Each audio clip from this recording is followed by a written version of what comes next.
Back with us on the SportsMax Zone. Regional cricket is what we're talking about now, because earlier on Friday, Cricket West Indies announced that the squads for the upcoming T20 and ODI home series against Sri Lanka. This is the T20 squad. Pollard, Pooran, Allen, Bravo, Edwards, Fletcher, Gale, Holder, Hussain, Lewis, McCoy, Powell, Simmons and Sinclair. ODI, Pollard again, Shea Hope, his deputy, Allen, Bravo, Holder, Hussain, Joseph, Lewis, Mears, Mohammed, Pooran, Shepherd and Sinclair. So those are the names that they have taken out of the hat. Sheldon Cottrell, O'Shane Thomas, Shimron Hetmeyer and Roston Chase all failed to reach the minimum fitness standard in time for selection.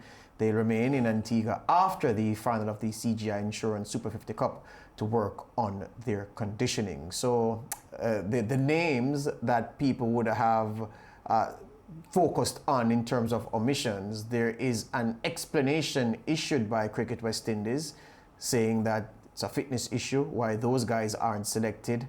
In terms of who's in, any qualms, any problems with those who are in, and by extension, of course, anybody not unfit who isn't in either? Well, I know a lot of questions. People were asking, who is Kevin Sinclair? Of course, many people felt as if, he should not have been there. There's another question as to, well, I saw a lot of comments on Facebook and whatnot about the omission of Shimron Hetmeyer, but I guess the viewers and whoever made those comments were not aware that he failed the fitness test. But I think the questions are just circulating around Kevin Sinclair. Many people expected Chris Gale, Fidel Edwards. There was talk that he was going to join the squad. So not too much surprises there for me. Lance, were you surprised at any name? Well, I think most people would question Kevin Sinclair's inclusion, although he has shown a lot of promise as a young off-spinner out of Guyana. Did have an outstanding 2019 Super 50 tournament for the West Indies emerging team, which eventually won the championship. Sinclair had actually played a major role in them winning that final against the Leeward Islands. He took 4 wickets in that final and actually hit 28 of 33 balls as well. So he showed himself as a potential West Indies player at that time. I have to say, though, that the 2020 CPL last year, he was not overly impressive. And the Super 50, which has just finished, I think he picked up just 5 wickets from 5 games. So he, on current form, does not, I think, command a place in this setup. But he is seen as a promising young player who gets an opportunity. What is significant, too, is that we have to remember that while a lot of people looked at the Bangladesh experience in the Test series as, something uplifting for West Indies cricket with these, many of them French players doing well, the white ball performance in Bangladesh was poor. Remember, they lost the ODI series without much of a fight by 3 matches to none. So this is, on both instances, a white ball team that was named the T20 and the ODIs. I am interested in seeing how they perform here, because I think both teams look pretty good as far as I'm concerned. And I think that the Fidel Edwards inclusion, as you had mentioned earlier on, wasn't shocking, given that he had outlined his willingness or his aspirations to get back. And based on his performance, we have to say, in spite of his advancing years, that he looks good enough to be playing international cricket. George? No, I'm just saying that Maria said the squad looks strong. I mean, white ball cricket, West Indies are, the names that we have are among some of the more prominent names in world cricket in white ball competition. As a unit, though, we haven't been strong. That's a fact. So, the names are there, and that's the frustration with the fans, that the name players are there, they're not coming together. What is true is that we have a new star emerging. That's Nicholas Pooran. We have guys who are grouping for real form in the maroon colors, guys like the captain, Pollard. When was the last time he won a game for the West Indies against a recognized team? Chris Gale, hot and cold. Andre Russell, because of injury and otherwise, has been off the boil.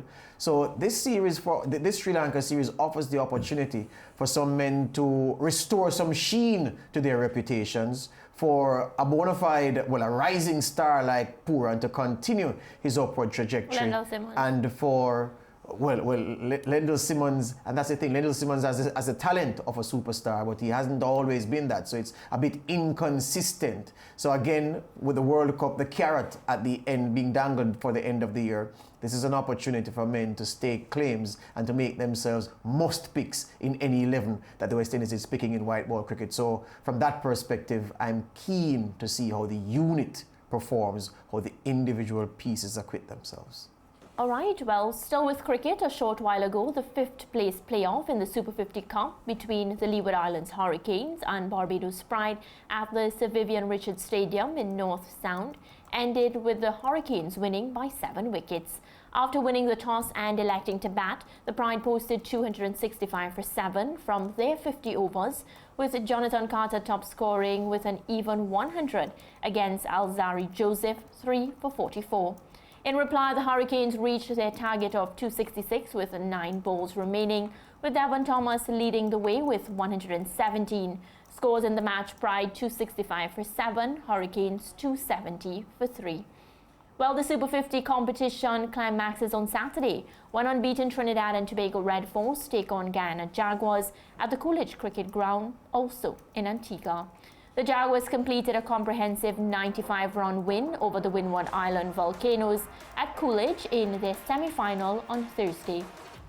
After batting first, the Jaguars posted 305 for 7 from their 50 overs, with Shimron Hetmeyer top scoring with his 7th List A century of 112, which came off 80 balls and included 11 fours and 5 sixes. The Volcanoes, in reply, were dismissed for 210 of 46.4 overs, with the slow left-arm orthodox spinner Bukadesh Moti continuing his fine form in the tournament, taking 4 for 53 from his 10 overs. Moti is the tournament's leading wicket taker with 16. Speaking after the win, Jaguars captain Leon Johnson says his team is focused on Saturday's final. This is what he says: "We have done well so far in this tournament with just one hiccup versus Trinidad. Coming into the tournament, we had a lot of preparation back home and have a lot of seasoned campaigners and guys who are in a good place mentally. With COVID around, they didn't have any Mash Ramani celebrations at home, so hopefully we can come out and win on Saturday and give the people back home something to celebrate." Meanwhile, Red Force skipper Kieron Pollard said their unbeaten record is irrelevant. It's something that we as cricketers and personnel always say, sometimes in a tournament you have to lose a game at some point in time.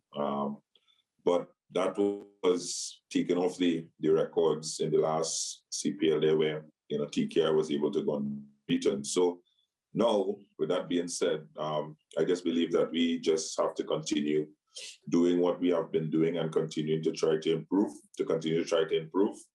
And once we do that and we play the cricket that we're capable of, then the rest will take care of itself. So it's not about superstition. We're not superstitious about it.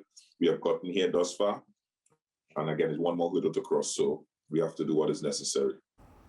Pollard definitely there with the right words and right mindset. He has the team that they didn't lose a match as yet, and of course they're going up against the Guyana Jaguars. That should not be underestimated. They're very strong as well, right, Lance? Yeah, as you said, Trinidad and Tobago Red Force 6 wins from their 6 matches. Guyana 5 wins from 6 matches. Their only loss against the TNT Red Force. But they are a quality team, the Guyana Jaguars. And what the Red Force has to do is to ensure on Saturday that they do not underestimate the Guyana Jaguars. And I don't think Kieron Pollard, the kind of captain he is, will allow his team to be complacent here. So TNT Red Force will have to go in as favourites here. They have played very, very well all season. They had 3 century makers of 7 in the preliminary rounds, with Lendl Simmons, Evan Lewis and Jason Mohammed all getting hundreds, and they have shown good form. And on form, TNT will be the team to beat, but they've got to deliver on the day. Mm-hmm. Yeah, it really is what it Jaguars boils for down me. to. I guess that's what you're rating. Yeah. All right, well, joining us now to preview Saturday's final is commentator and managing director at VA Sports, Vernon Springer. Welcome. Hi, good evening to you folks. It was interesting to hear the discussion. How are you guys doing? We're good. Thank you, and I hope everything is well with you also. So we're heading into the final, a big matchup, TNT Red Force up against Guyana Jaguars. Who does it for you? Who's the stronger team, and of course, who takes this title? The start of the 2021 TG Insurance Championship, Trinidad and Tobago Red Force came on a mission. And so you would have had question marks of people asking, well, why is Ravi Rampal in this team? Why is Sonny Lorraine in this team? Why is this person in the team? But if you look at the Trinidad and Tobago Red Force team, it is compiled with experience. They have the best white ball captain in the Caribbean, in Kyron Pollard. They have an emerging star in Nicholas Puran, who people are going to pay huge sums of money to go around the world and look at. And you have somebody who is economically Sonny Lorraine. Now, today at the press conference, this afternoon, I didn't get a chance to go and look at the practice because I was on commentary. But I think that they will maybe make a decision as to whether Narayan will play tomorrow or not. I don't think that he will play. I think they will keep their winning team. But let's look at the Trinidad and Tobago Red Force team. Even their team that they played in the semi-final, Ramdin couldn't get into that team. So you realize that they have a depth of youth and experience blending together. Barring that, I think the Guyana Jaguars have a number of niggles. Their captain, Leon Johnson, is nursing a slight hamstring injury. Shonda Paul Hamridge is also nursing a slight hamstring injury. Versami Pumal came off the game in the semi-final also with a hamstring injury. So they got a couple of niggles around. Christopher Barnwell still maybe not up to himself fully fit. So when you look at the batting component, I like Steven Imla. Yeah. He's got some time. I think he's a class player. I think he's somebody that West Indies will have to invest in 2-3 years down the road. But you could tell the class of him. The matchups here is that Hetmeyer, Christopher Barnwell, and Leon Johnson have all scored centuries in this championship. But like I said to you, I think the niggles is what is really going to affect them. But this game could be competitive because I think that Shimon Hetmeyer, I've dubbed it on commentary, Nicholas Puran versus Shimon Hetmeyer. That's how I've dubbed it. I've not gone for the elaborate captains or whoever. I'm just saying he's going to boil down to a Nicholas Puran and a Shimon Hetmeyer. And Shimon Hetmeyer, because of not passing the fitness test to get into the West Indies T20 squad and also the ODI squad, I feel he has a commitment and he has something where he has to prove. Definitely. But I don't know if the Guyana bowling could stop the in-depth batting of the Trinidad and Tobago team. That is my major concern, especially on the Coolidge ground. Vernon, thank you for your time. That's all the time we have. It's a whistle stop. It's a whistle stop today with you. All the best to you, and we hope that the final is as good as the players will be involved in it. I think it will be a cracker. There you go. Thank you very much, Vernon Springer of VA Sports. He is the man. Break time. Back with more.